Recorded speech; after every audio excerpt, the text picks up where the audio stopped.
আমি সহযোগী অধ্যাপক department of English and humanities, BRAC university. আমরা আজকে তিনজন বক্তা বাংলা সাহিত্যে আধুনিকতা নিয়ে আমাদের বক্তব্য পেশ করব এবং তারপর অধ্যাপক সুমন রহমান আমাদের বক্তব্য সূত্র ধরে কথা বলবেন এবং আমাদের সাথে ইন্টারঅ্যাক্ট করবেন। আমি ডক্টর সুমন রহমানকে আহ্বান জানাচ্ছি আমাদেরকে পরিচালনা করা হ্যাঁ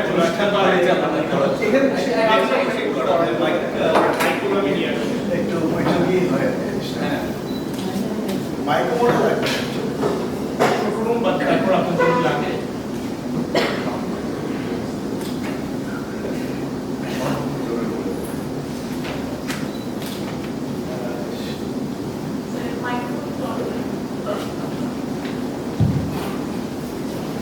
শুভ অপরাহ্ন। একটা পরিচয় তো আমাদের আমরা পেয়ে গেছি। এখানে আমি হচ্ছি সঞ্চালক আর তিনজন হচ্ছে আলোচক, তিনজন অধ্যাপক। আমি অধ্যাপক, কিন্তু আসলে সঞ্চালক হিসেবে আমি আমার যে পরিচয়টা এখানে দিতে চাই সেটা হচ্ছে আমি একজন লেখক। ওনারা যে বিষয়ে কথা বলবেন আমি এই বিষয়ে কাজ করি, তাহলে সঞ্চালক হিসেবে আমি কোয়ালিফাই করি। এটা হচ্ছে আমার প্রাথমিক।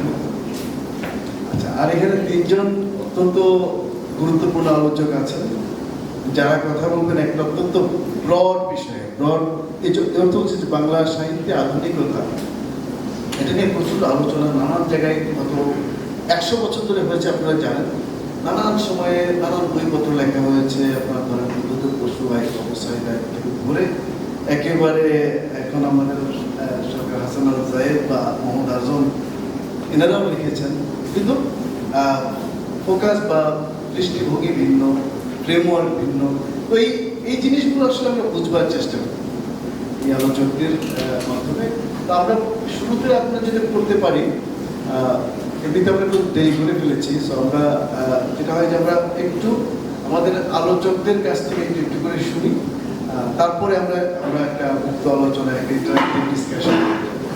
আমি একেবারে শুরু করবো। আচ্ছা, সঞ্চালক হিসেবে আমি আমার প্রিভিলেজ দিই, শুরু করি আপনাদের দিয়ে। তাহলে চ্যালেঞ্জটা আজমের পর একটু বেশি ঠিক আছে। সরকার হাসান চাই, আপনি শুরু করুন।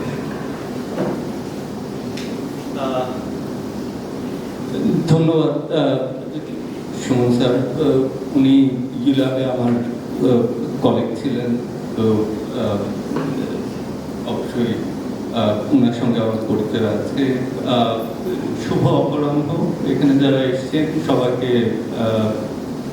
সালাম ও শুভেচ্ছা জানাই। আমাদের যে বিষয়টা, সেই বিষয়টা এতই ব্যাপক যে এটা নিয়ে কথা বলতে গেলে অনেক সময় পার হয়ে যাবে, কিন্তু আসল জিনিসটাকে ঠিক ধরা যাবে কিনা সেটা নিয়ে প্রশ্ন আছে।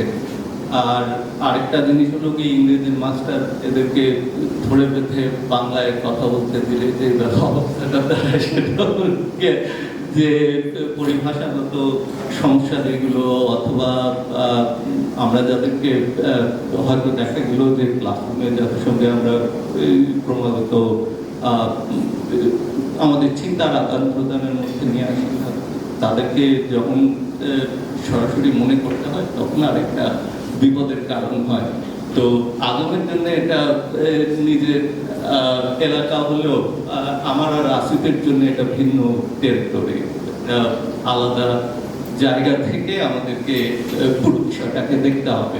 কিন্তু যেহেতু এ বিষয়ে অল্প বিস্তর কাজ করার সুযোগ আমার হয়েছে, আমি যেটা করার চেষ্টা করব সেটা হলো গিয়ে বর্তমানে বিদ্যমান কিছু ধারণা আধুনিকতা নিয়ে এবং আধুনিকতা বা নিয়ে সেই জায়গাগুলোকে আমি তাত্ত্বিকভাবে মোকাবেলা করার চেষ্টা করব। এর মধ্যে প্রথম যে কথাটা আমি বলবো সেটা হলো যে ইংরেজিতে বা ইংরেজি সাহিত্যে আমরা সাধারণত মডার্নিজম অ্যান্ড মডার্নিজম অথবা মডার্ন এই দুটো জিনিসকে আলাদা করি।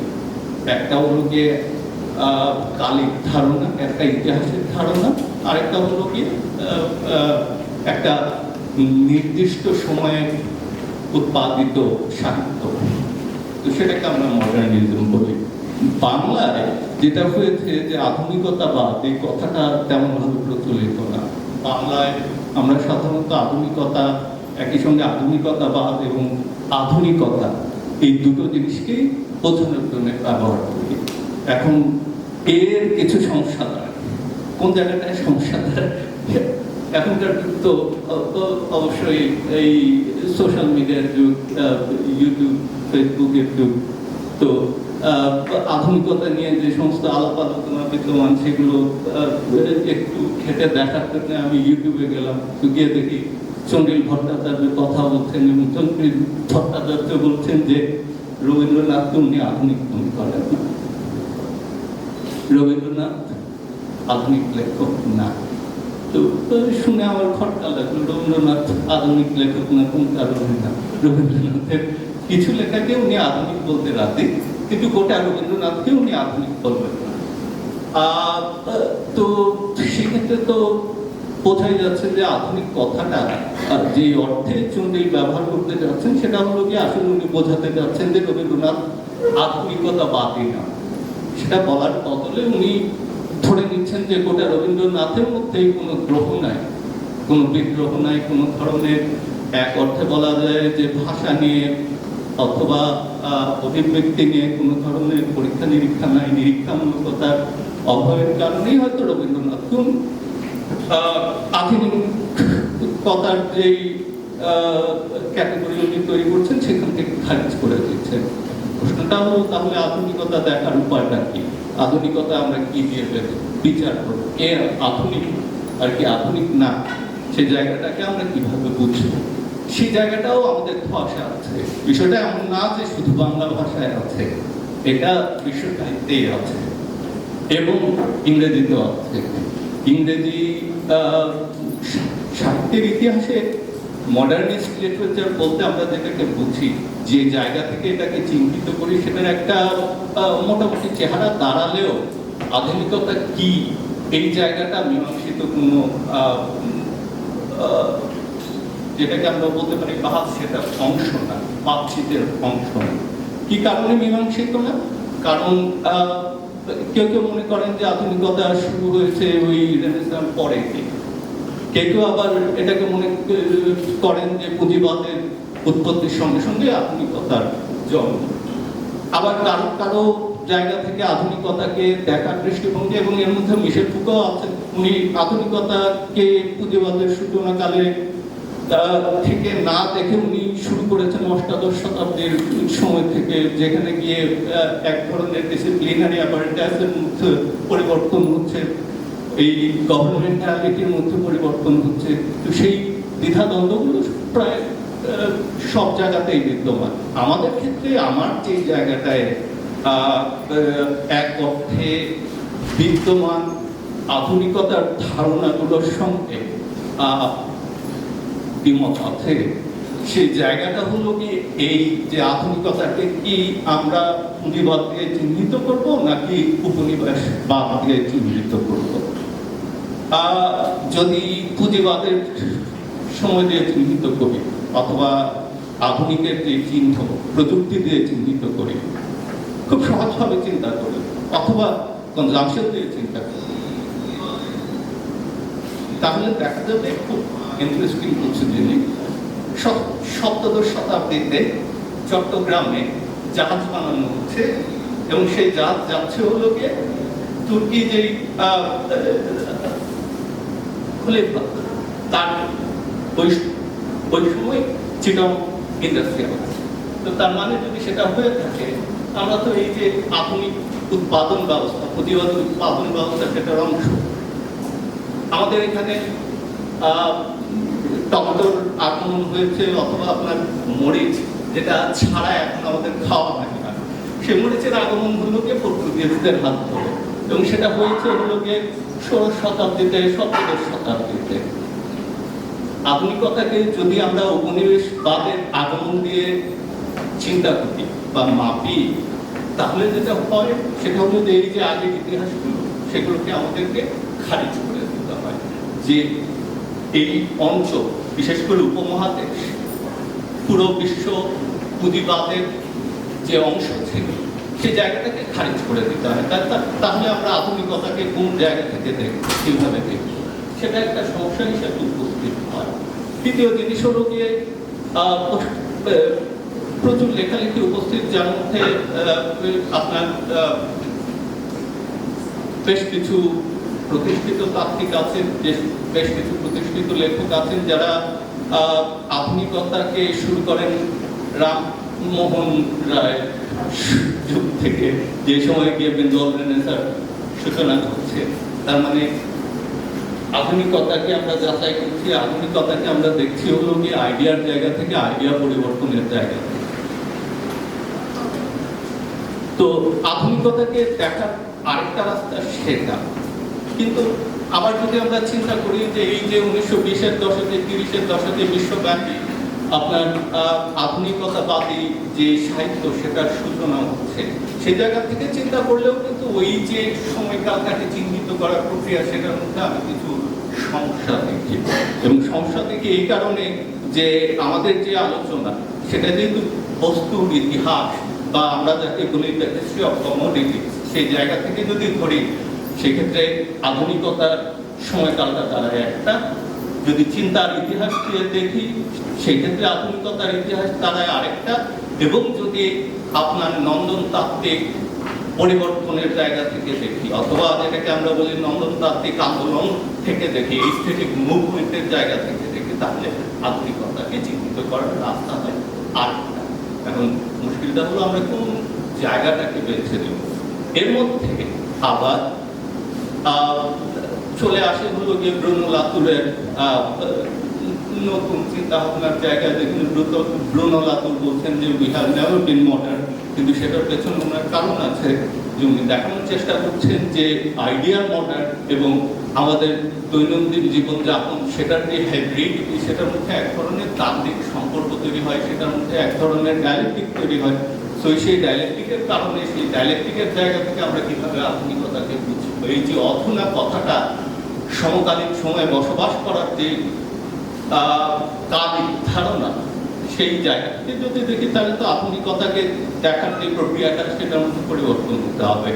তো আমার যেই প্রস্তাব সেটা হলো যে আধুনিকতাকে ধরতে গেলে 5টা আলাদা বর্গ দিয়ে ধরতে হবে, এবং সেই বর্গগুলোর কথা আমি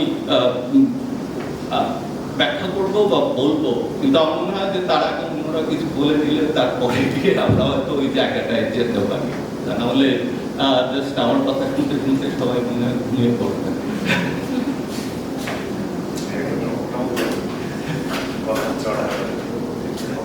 হ্যাঁ, থ্যাংক ইউ। আমার মনে হয় যে প্রস্তাবনা হিসেবে এটা একটা ভালো একটা, মানে কোনো কিছু কিন্তু আমরা কি করি, একটা প্রোগ্রামটাইজ করি, একটা আমরা একটা সমস্যা হাসান আল জাহেদ চিহ্নিত করেছেন, যেটি আসলেই সমস্যা। এই সমস্যাটি উনি যেটা বলতে যাচ্ছেন যে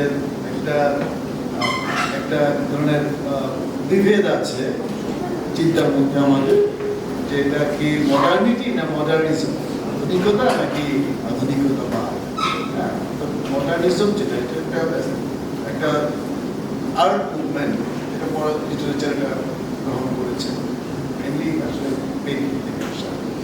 আবার আধুনিকতা যেটা মানে কালি বা উৎপাদন সম্পর্কের জায়গা থেকে, যেরকম যে কীভাবে আসলে শিল্প বিপ্লব, কৃষি থেকে শিল্প, মানে যেটা মার্কসিস্ট আইডিয়া হিস্ট্রি, সেখান থেকে একটা আধুনিকতার ধারণা আমরা পাচ্ছি। আবার একই সঙ্গে আমরা আধুনিকতার ধারণা পাচ্ছি যে ক্রিটিক্যাল চিন্তা থেকে, ক্রিটিক্যাল চিন্তা হিস্ট্রিকে যেভাবে তারা ব্যাখ্যা করে, সেখান থেকে একটা আধুনিকতার ধারণা আমাদেরকে ফুকু এবং ক্রিটিক্যাল চিন্তাগুলো দিচ্ছেন।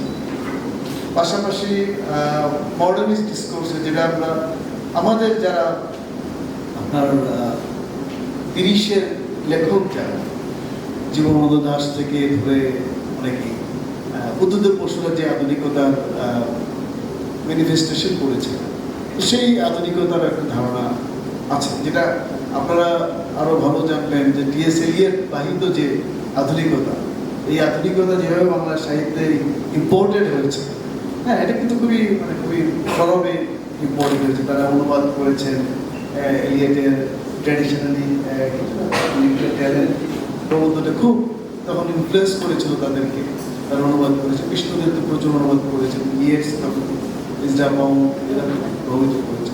সেখান থেকে একটা ফর্ম হিসেবে আধুনিকতা এসেছে। তো এই ডাইকাটমিটা আমি হাসান আল জাহেরকে খুবই ধন্যবাদ দিই যে আমরা একটা আসলে বলার মতো বিষয় দিয়ে শুরু করতে পেরেছি। তো আমি আসিফের কাছ থেকে আমি আরেকটু শুনবো এই বিষয়ে, তিনি আরেকটু ডিগিং করবেন। আপনার কাছে মাইক দিচ্ছি।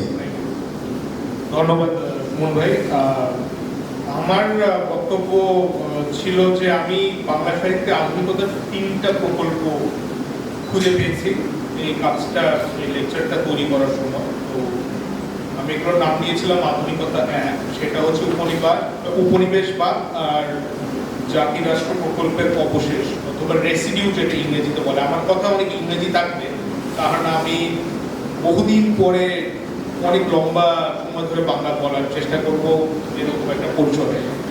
কিন্তু সেটার সুবিধাও আছে, হয়তোবা ওটা আপনারাই ভালো বিবেচনা করতে পারবেন।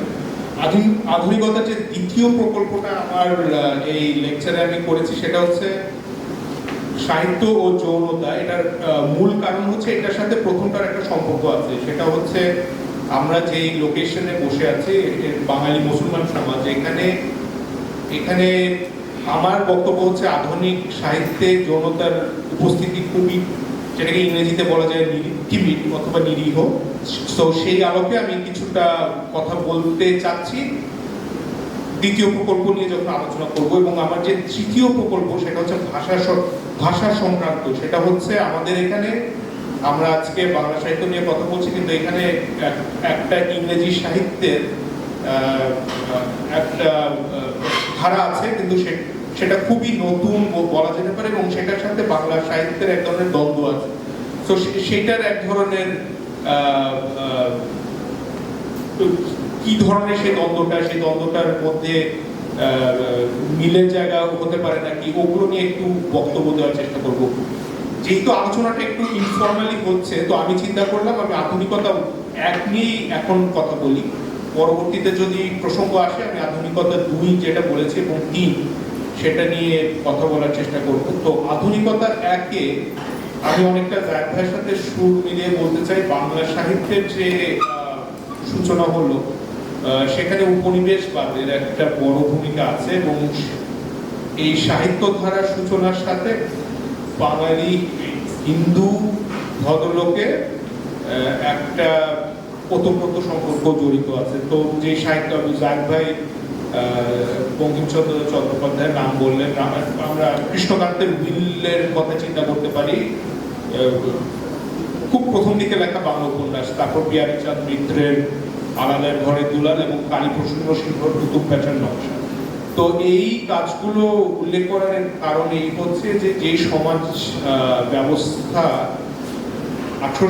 19 শতকে উপনিবেশবাদের মাধ্যমে কথিত আধুনিকতার দ্বারা ব্যাপকভাবে পরিবর্তন হওয়া শুরু করলো, তাতে সাহিত্যের একটা বড় ভূমিকা ছিল এইখানে যে দ্বন্দ্বগুলো উঠে, পুঁজিবাদের কথা বলা হয়েছে কিন্তু সেখানে অন্য দ্বন্দ্বগুলোও ছিল।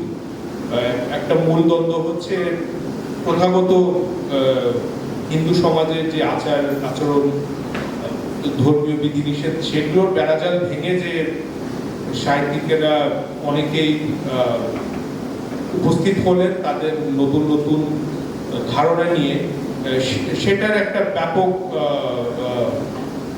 পরিচয় সাহিত্যে পাওয়া যায়। তাছাড়া নতুন যে বাবু কালচার হলো, সেটা যেমন আলালের ঘরের দুলাল অনেকটা সেই বাবু কালচারকে কিছুটা যেটাকে বলা যায় ওটাকে খারিজ করে দিয়েই লেখা হয়েছে।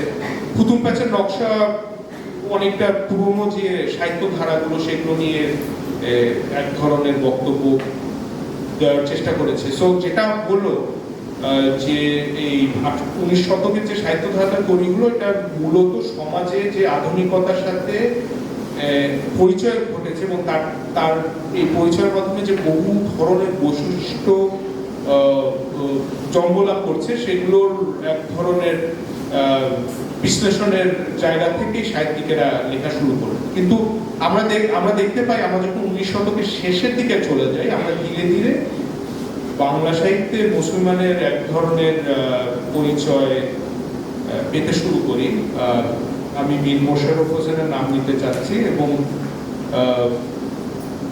ওনার কাজগুলোর ব্যাপকতা আছে, কিন্তু যে কারবালা নিয়ে যে কাজটা বিষাদ সিন্ধু, সেটার ব্যাপক একটা পরিচিতি লাভ করেছে, এবং মুনি চৌধুরীর মীর মানুষের খুব চমৎকারভাবে এই কাজগুলো, বিশেষ করে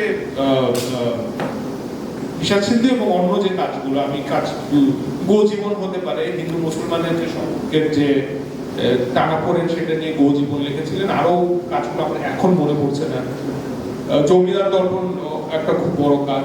তো মুসলমানরা সাহিত্যে এক ধরনের নিজেদের উপস্থিতি জানিয়ে দিতে থাকতেন।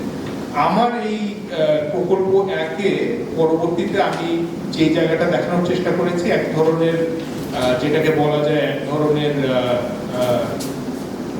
জাম্প, মানে ওখান থেকে লাফিয়ে একদম 20 শতাব্দীর যে প্রথম দিকে, যে প্রথম বাংলার যে প্রথম পার্টিশন হলো 1905-এ, সেটার পরিপ্রেক্ষিতে যে সাহিত্যে যে ধরনের এক ধরনের আলোড়ন তৈরি হয়েছিল, রবীন্দ্রনাথের ঘরে বাইরের কথা আমি উল্লেখ করতে পারি। কিন্তু শুধু তাই নয়, আমি এখানে যে জিনিসটা বলতে চেয়েছি, যে ওই প্রথম যে দেশভাগের যে ঘটনাটা ঘটলো, ওটার রাজনৈতিক যে ব্যাপকতা এতটাই ছিল যে সেটা সাহিত্য অঙ্গনকে প্রচন্ডভাবে নাড়া দিল।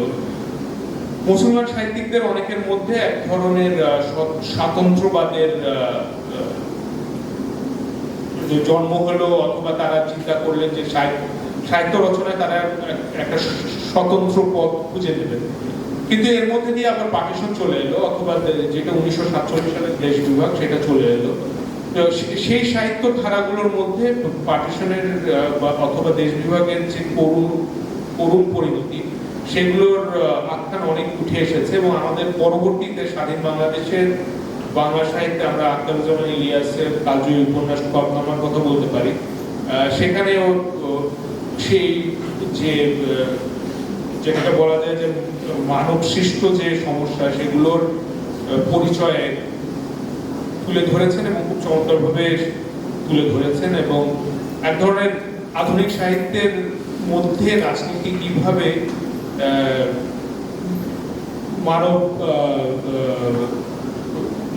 মানব সৃষ্ট যে সমস্যা, সেগুলো নিয়ে আসতে পারে, সেটার একটা চমৎকার পরিচয় হচ্ছে খোয়াবনামা। বাট এখানে আরো কিছু উপন্যাসিকদের নাম আমি উল্লেখ করতে চাচ্ছি, যারা দেশ বিভাগ নিয়ে কাজ করেছেন বা কথা বলেছেন। সৈয়দ ওয়ালিউল্লাহ তার মধ্যে অন্যতম, হাসান আজিজুল হক, শওকত ওসমান এবং মাহমুদুল হক। এবং তাদের সবার সাহিত্যকেই আমরা, তাদের যে সাহিত্যের ধরন, সেটাকে আমরা আধুনিক বলতে পারি, বা আধুনিকতার প্রকাশ তাদের সাহিত্যে দেখা যায়। কিন্তু একই সাথে তারা এই রাজনৈতিক যে পরিবর্তনগুলো ঘটছিল, সেগুলোর ব্যাপারে ব্যাপকভাবে সচেতন ছিলেন, এবং সেগুলোকে তাদের সাহিত্যে তুলে ধরার চেষ্টা করেছেন। এই পর্যায়ে আমি একজন সাহিত্যিক যাকে নিয়ে আমাদের আলোচনা খুব একটা হয় না বলেই আমি মনে করি, অদ্বৈত মল্ল বর্মন, এবং তার যে উপন্যাসটি তিতাসের নদীর নাম, এটিকে আধুনিক সাহিত্যের একটা গুরুত্বপূর্ণ কাজ বলে মনে করি। এবং এটার যে এক ধরনের বিশ্ব বিস্তৃতি ঘটেছে, তার একটা প্রমাণ হচ্ছে ঋত্বিক ঘটকের যে ছায়াছবিটা আছে, যেটা এই উপন্যাসটাকে কেন্দ্র করে করা হয়েছিল 1973 সালে। সেটাকে মার্টিন স্কোরসেজি তার ওয়ার্ল্ড সিনেমা প্রজেক্টে জায়গা দিয়েছে। এবং সেটা জায়গা দেওয়ার মধ্যে সে যে বক্তব্যটা স্থাপন করে, সেখানে খুব স্পষ্টভাবে যেটা উঠে আসে, সেটা হচ্ছে কিভাবে বাংলা সাহিত্যের এই কাজটা, যেটা ইতিহাসকারের জেলে সম্প্রদায়কে নিয়ে করা, কিন্তু একই সাথে ওই সময়কার যে রাজনৈতিক দোতনা, সেটার খুব স্পষ্ট উপস্থিতি, এটাকে মার্টিন স্কোরসেজিও ধারণ করার চেষ্টা করেছেন এবং যে কারণে ওয়ার্ল্ড সিনেমা প্রজেক্ট একটি জায়গা পেয়েছে। সো সেই দিক দিয়ে বলতে গেলে আধুনিক বাংলা সাহিত্যের বিশ্ব এক ধরনের পদচারণা এই কাজটির মাধ্যমে হয়েছে বলে আমি মনে করি। আমি এই পর্যায়ে শেষ করার আগে আর একটা যে কথাটা বলতে চাই সেটা হচ্ছে আমাদের যে আধুনিকতা সাহিত্যে সেটার আর যে দুটো বাঁক আমি দেখতে পাই সেটা হচ্ছে ২১শে সাহিত্য, সেটার একটা সক্রিয়তা আছে, আর একটা হচ্ছে মুক্তিযুদ্ধ সাহিত্য। আমি আপাতত এটা নিয়ে বেশি কথা বললাম না, আমি শেষ করে দিচ্ছি। সুমন ভাই হয়তো কিছু বলবেন এবং পরবর্তীতে সুযোগ পেলে আমি আমার বাকি যে দুটো প্রকল্পের কথা বললাম অথবা এখানে প্রথম প্রকল্প নিয়ে যদি কোনো প্রশ্ন থাকে সেটা নিয়ে আমি আমার বক্তব্য হাজির করছি। ধন্যবাদ। ধন্যবাদ আসিফ, খুবই সুন্দর একটা আধুনিকতাকে জাতি রাষ্ট্র প্রকল্প হিসেবে তিনি হাজির করেছেন, অনেকগুলো দৃষ্টান্ত তিনি দিয়েছেন। আমি বলবো যে হাসান আল জায়েদের একটা ছোট স্কেচ ছিল যেটাতে খুব চমৎকার একটা ইস্যু এসেছিল, এটা তুমি এখানে ভুলে গেছেন, আমি তার পক্ষ থেকে বলি, যদিও এটা আমার প্রিয় প্রসঙ্গ। সেটা হচ্ছে আধুনিকতার আলাপটা বহুদিন ধরেই আমাদের একটা বাংলা সাহিত্যে আমরা আধুনিকতা আমরা কেউ শুরু হয়েছে, আমরা কবিতায় মাইকেল, উপন্যাসে বঙ্কিম, এরকম আমরা চিন্তা করে রাখি। তো দেবেশ রায় তার একটা বিখ্যাত প্রবন্ধে এই জিনিসটাকে চ্যালেঞ্জ করেছেন। তিনি বলেছিলেন যে একই সময়ে আমরা মাইকেলকে নিয়েছি, সমসাময়িক ঈশ্বরগুপ্তকে আমরা নিয়ে নিই, কেন? তাকে আমরা অনাধুনিক মনে করেছি। বঙ্কিমকে নিয়েছি, তিনি ভিক্টোরিয়ান স্টাইলে নোবেল লিখেছেন, কিন্তু আমরা আলালের খলিল দুলালকে নিই, মেরিচাঁদ মিত্রকে নিই। এই যে ডাইকোটমির মধ্যে আমরা দুজনকে পিক করলাম, দুজনকে আমরা গ্রহণ করলাম, আর বাকিদেরকে আমরা অনাধুনিক জ্ঞান করে আমরা তাদেরকে আসলে সরিয়ে রাখলাম। তিনি বলছেন যে বাংলা সাহিত্যের একটা বড় স্বকীয়তার একটা বড় মানে সম্ভাবনা আমাদের এই নির্বাচনের মধ্যে হারিয়ে গেছে। নির্বাচনটি কারা করেছেন? নির্বাচনটি করেছেন সাহিত্য সমালোচকেরা। 30-এর সাহিত্য সমালোচকদের একটা বড় রকমের ব্লেম দিয়েছেন যে আসলে এইভাবে যদি আমরা চিন্তা না করতাম হয়তো তাদেরকে বিষাদ সিন্ধুর কথা যে আসিফ বলেছেন, বিষাদ সিন্ধু হয়তো অন্য হয়ে পড়তে পারতাম। তো এরকম এই পার্টটা কিন্তু আসলে নতুন। এর আগে যেটাকে আমরা বলি লিটারারি ক্রিটিসিজম, সেটা দীর্ঘদিন বাংলা সাহিত্যে চলেছে। হ্যাঁ, বহু বছর ধরে আধুনিক বাংলা সাহিত্য, অমুকের সাহিত্য, তমুকের সাহিত্য নিয়ে প্রচুর বইপত্র লেখা হয়েছে, সেগুলো আমরা পড়েছি।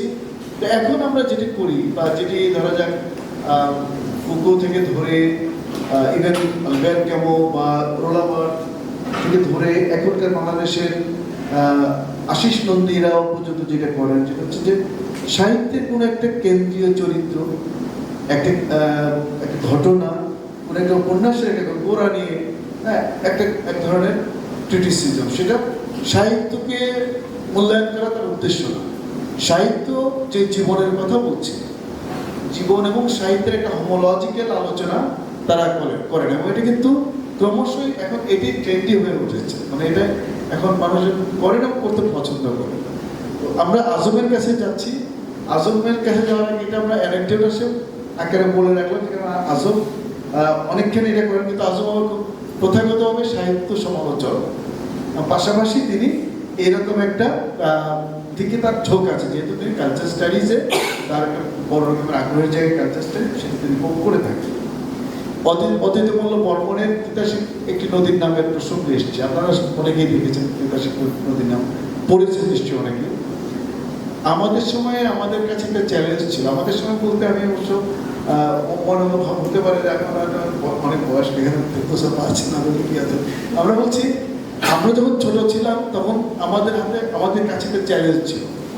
চ্যালেঞ্জটা ছিল যে কোনটাকে আমরা পিক করবো, বিকজ আমাদের সামনে পদ্মা নদীর মাঝি ছিল ক্লাসিক উপন্যাস, হঠাৎ করে তিতাসিক্তি নদীর নাম আসলো এবং আমাদের কাছে একটা আমাদের জন্য একটা আমাদের নতুন নন্দনতত্ত্বের জন্য একটা চ্যালেঞ্জ হয়ে গেল যে আমরা তিতাসিক্তি নদীর নামকে পিক করবো। প্রথম দিকে অনেকটা হুইমসিক্যালি আমরা করতাম যে এটা আমাদের পূর্ববঙ্গের পদ্মা নদীর মাঝে তো পূর্ববঙ্গে, কেন তাহলে পিক করবো? এটা নিয়ে অনেক তর্ক বিতর্ক, অনেক যুক্তি আমাদের মধ্যে আদান প্রদান হয়েছে। তো একটা আমার মনে পড়ছে আর কি, যে যেটি